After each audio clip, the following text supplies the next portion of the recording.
पुण्यातील पर्यटकांसाठी महत्त्वाचा असणारा सिंहगड किल्ला आजपासून 3 दिवस बंद असणार आहे। गडावरील अनधिकृत बांधकाम काढण्याचं काम सुरू आहे। त्यामुळे 30 मे पासून सिंहगड किल्ला हा बंद ठेवण्यात आला होता। त्यामुळे आज शनिवार आहे आणि सुट्टी असल्यामुळे अनेक जण किल्ल्यावर जाण्यासाठी येत असतात। मात्र त्यांना पुन्हा माघारी फिरावं लागते। याचा आढावा घेतला आमचे प्रतिनिधी अमोल धर्माधिकारी यांनी।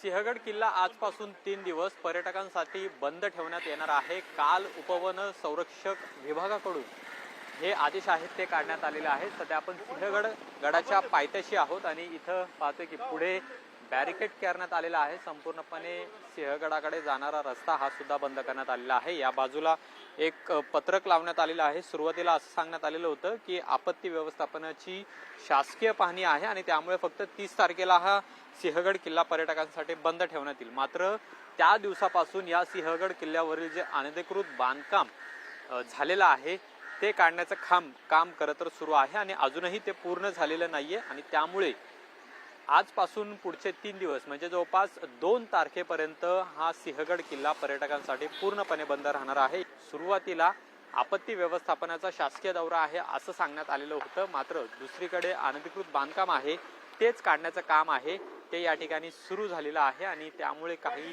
नाराजी सुद्धा यामध्ये पाहायला मिळते। पण दुसरीकडे सिंहगड किल्ल्यावरती जे अनधिकृत बांधकाम झालेलं आहे ते पाडण्यासाठी ज्या JCB किंवा मोठ्या मशीन्स लागतात त्या गडावर जाऊ शकत नाही आणि त्यामुळे कर्मचाऱ्यांच्या सहाय्यानेच हे जे अनधिकृत बांधकाम आहे ते काढलं जाते आणि त्याचा जो मलबा आहे तो सुद्धा बाहेर काढला जातो आणि त्यामुळे याला कालावधी जास्त लागतो आणि त्यामुळे आजपासून 3 दिवस सिंहगड किल्ला पर्यटकांसाठी बंद राहणार आहे। कॅमेरामन योगेश केळापुरेसह अमोल धर्माधिकारी, लोकशाही मराठी, सिंहगड किल्ला, पुणे।